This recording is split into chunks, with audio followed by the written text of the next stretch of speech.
Assalamualaikum warahmatullahi wabarakatuh. Perkenalkan, nama saya Alam J. Satria, saya dari kelas 11 IPS 1. Di sini saya akan menyampaikan diplomasi dan konfrontasi dengan penjajahan untuk pertahanan NKRI. Yang pertama, saya akan menjelaskan apa itu diplomasi dan konfrontasi.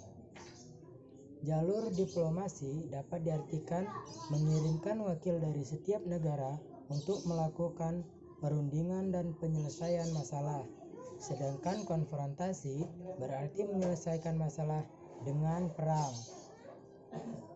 Selanjutnya, perjuangan pemerintahan kemerdekaan Indonesia secara konfrontasi. Yang pertama, pertempuran Surabaya.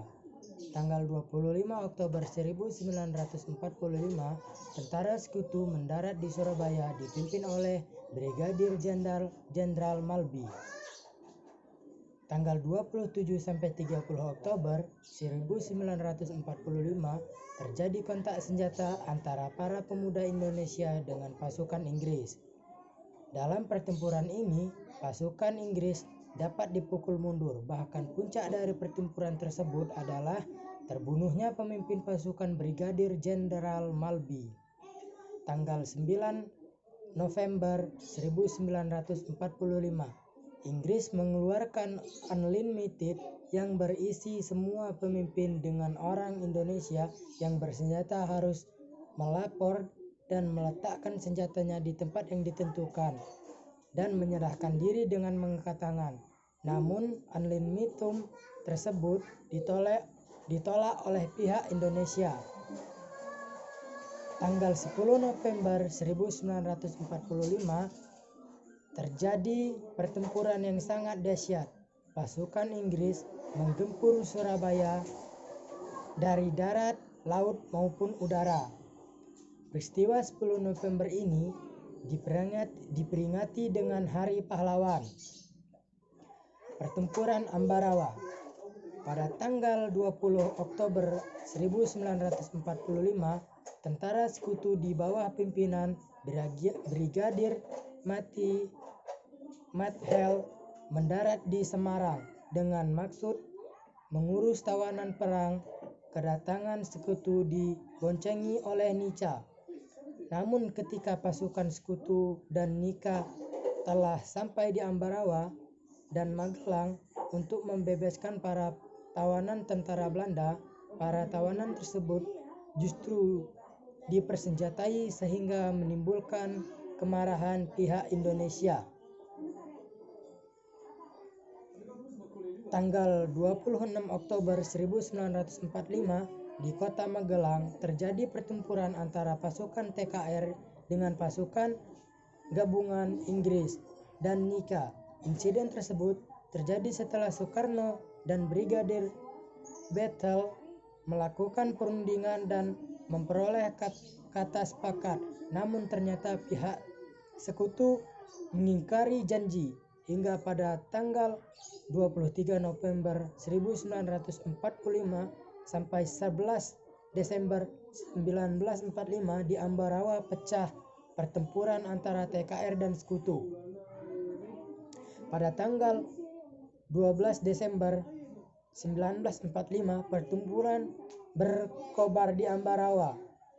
Kolonel John Sudirman langsung memimpin pasukannya yang menggunakan teknik gelar siput burung atau penggempuran rangkap dari kedua sisi hingga musuh benar-benar terkurung.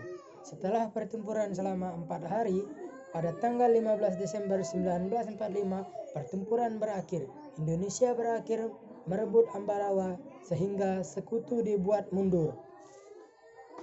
Kemudian pertempuran ini kini diabadikan dengan didirikannya momentum Pagelan Ambarawa dan diperingatinya Hari Jadi TNI Angkatan Darat atau Hari Jung Kartika. Kemudian pertempuran Medan Area. Pertempuran Medan Area pada tanggal 9 Oktober 1945, pasukan Sekutu di bawah pimpinan Brigjen Ted Kelly mendarat di Medan dan diboncengi Nika yang dipersiapkan untuk mengambil alih pemerintahan. Pada tanggal 13 Oktober 1945, pemuda dan TKR bertempur melawan Sekutu dan Nika dalam upaya merebut dan mengambil alih gedung-gedung pemerintahan dari tangan Sekutu. Pada tanggal 10 Desember 1945, Sekutu dan Nika meluncurkan serangan besar-besaran terhadap kota Medan, dan pada bulan April 1945 Sekutu berhasil mendekati kota Medan. Untuk melanjutkan perjuangan di Medan, maka pada bulan Agustus 1946 dibentuk Komando Residen Laskar Rakyat Medan Area. Komandan ini terus mengadakan serangan terhadap Sekutu di wilayah Medan. Hampir seluruh wilayah Sumatera jadi perlawanan rakyat. Bandung Lautan Api. Peristiwa Bandung Lautan Api adalah peristiwa kebakaran besar yang terjadi di kota Bandung pada tanggal 24 Maret 1946 dalam waktu 7 jam. Sekitar 200.000 penduduk Bandung membakar rumah mereka, meninggalkan kota menuju pegunungan di area selatan Bandung. Hal ini dilakukan untuk mencegah tentara Sekutu dan tentara Nika Belanda untuk dapat menggunakan kota Bandung sebagai markas strategis militer dan perang kemerdekaan Indonesia. Karena kejadian tersebut, tentara Inggris merasa tidak terima dan mulai menyerang, sehingga pertempuran sengit terjadi. Pertempuran yang saling besar terjadi di desa Deuklot, di mana terdapat gedung amunisi BRI, Barisan Rakyat Indonesia, terjun dalam misi yang menghancurkan gedung amunisi tersebut, dan Muhammad Toha berhasil meledakkan gedung tersebut. Agresi militer 1. Agresi militer Belanda 1 diawali oleh perselisihan Indonesia dan Belanda akibat perbedaan penafsiran terhadap ketentuan hasil perundingan Linggarjati.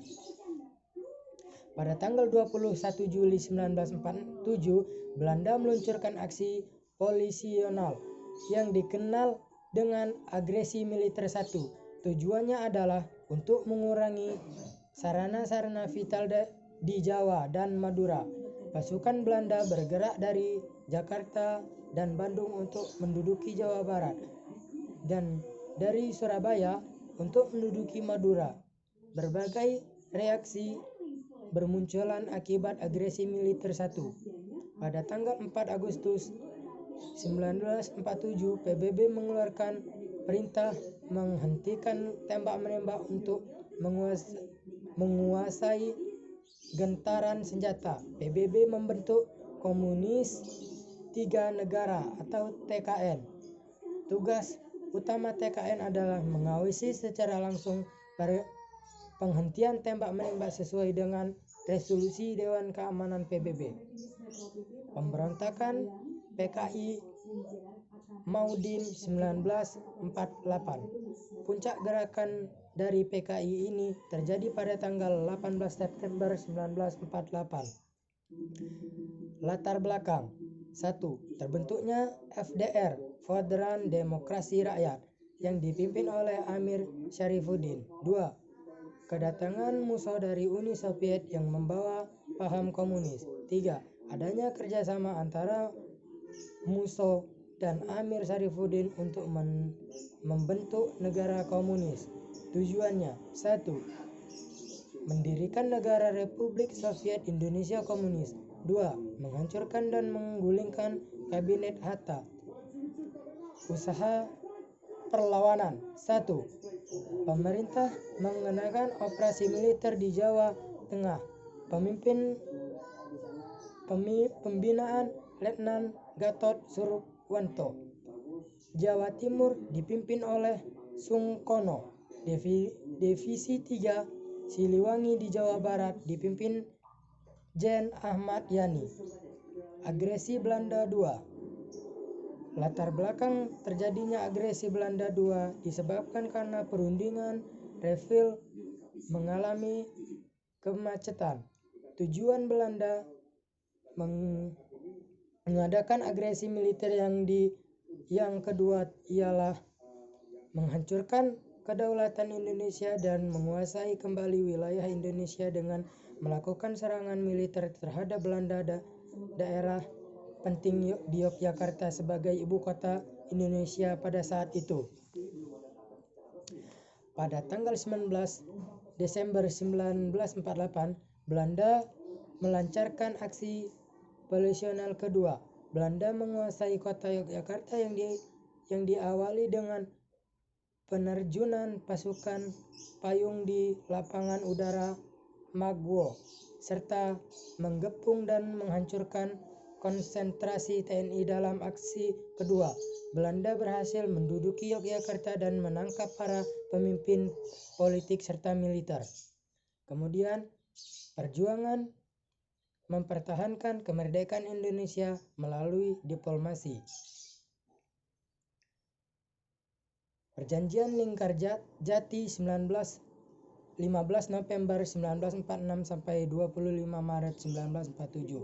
Hasil perundingan. 1. Belanda mengakui secara de facto wilayah Republik Indonesia yaitu Jawa, Sumatera, dan Madura. 2. Belanda harus meninggalkan wilayah Republik Indonesia paling lambat tanggal 1 Januari 1949. 3. Pihak Belanda dan Indonesia sepakat membentuk negara RIS. Dalam bentuk RIS, Indonesia harus tergabung dalam Commonwealth atau Persemakmuran.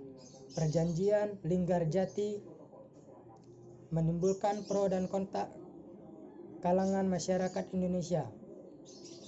Pelanggaran perjanjian. Pelaksanaan hasil perundingan ini tidak berjalan mulus. Pada tanggal 10 Juli 1947, Gubernur Jenderal Haji Van Hoek akhirnya menyatakan bahwa Belanda tidak terkait lagi dengan perjanjian ini, dan pada tanggal 21 Juli 1947 meletus agresi militer Belanda. 1. Perjanjian Reville 8 Desember 1947 sampai 17 Januari 1948. Perjanjian ini dilakukan antara Indonesia dan Belanda yang ditandatangani pada tanggal 17 Januari 1948 di atas kapal perang Amerika Serikat yang berlabuh di Pelabuhan Tanjung Priok, Jakarta. Perundingan dimulai pada tanggal 8 Desember 1947 dengan ditandatangani oleh Komisi 3 Negara KTN yang terdiri dari Amerika Serikat, Australia, dan Belgia. Delegasi Indonesia dipimpin oleh Amir Syarifuddin. Di agresi kejadian, Belanda dipimpin oleh R. Abdul Qadir Wijoyomono. Hasil perundingan. 1. Belanda hanya mengakui Jawa Tengah, Yogyakarta, dan Sumatera sebagai bagian wilayah Republik Indonesia. 2. Disetujuinya sumber garis yang memisahkan wilayah Indonesia dan daerah penduduk Belanda. 3. TNI harus bertindak mundur di daerah-daerah kontongannya di wilayah penduduknya di Jawa Barat dan Jawa Timur. Perjanjian Reom 14 April 1949 sampai 7 Mei 1949. Perjanjian ini dimulai pada tanggal 14 April 1949 dan akhirnya ditandatangani pada tanggal 7 Mei 1949 di Hotel Des Indes, Jakarta. Namun namanya diambil dari kedua pemimpin delegasi, Muhammad Roem dan Herman van Rooyen. Maksud pertempuran ini adalah untuk menyelesaikan beberapa masalah mengenai kemerdekaan Indonesia sebelum KBM dan Den Haag. Hasil perundingan ini adalah 1. Angkatan bersenjata Indonesia akan menggantikan semua aktivitas gerillinya. 2. Pemerintahan Republik Indonesia akan menghadiri KBM. 3. Pemerintahan Republik Indonesia dikembangkan di Yogyakarta. 4. Angkatan bersenjata Belanda akan menghentikan semua operasi militer dan membebaskan semua tawanan perang. Konferensi Meja Bundar 23 Agustus 1949 sampai 2 November 1949. Hasil dari Konferensi Meja Bundar atau KBM adalah 1. Belanda mengakui RI sebagai negara merdeka dan berdaulat. 2. Status Iran Barat diselesaikan dalam waktu setahun sudah pengakuan kedaulatan. 3. Akan dibentuknya Indonesia Belanda. 4. RI menggambarkan hak milik Belanda dan memberikan hak konvensi dan izin baru untuk perusahaan-perusahaan Belanda. 5. Mengambil alih hutang Hindia Belanda oleh Republik Indonesia Serikat. Cukup sekian, terima kasih. Apabila ada kesalahan saya mohon maaf. Saya wakili. Wassalamualaikum warahmatullahi wabarakatuh.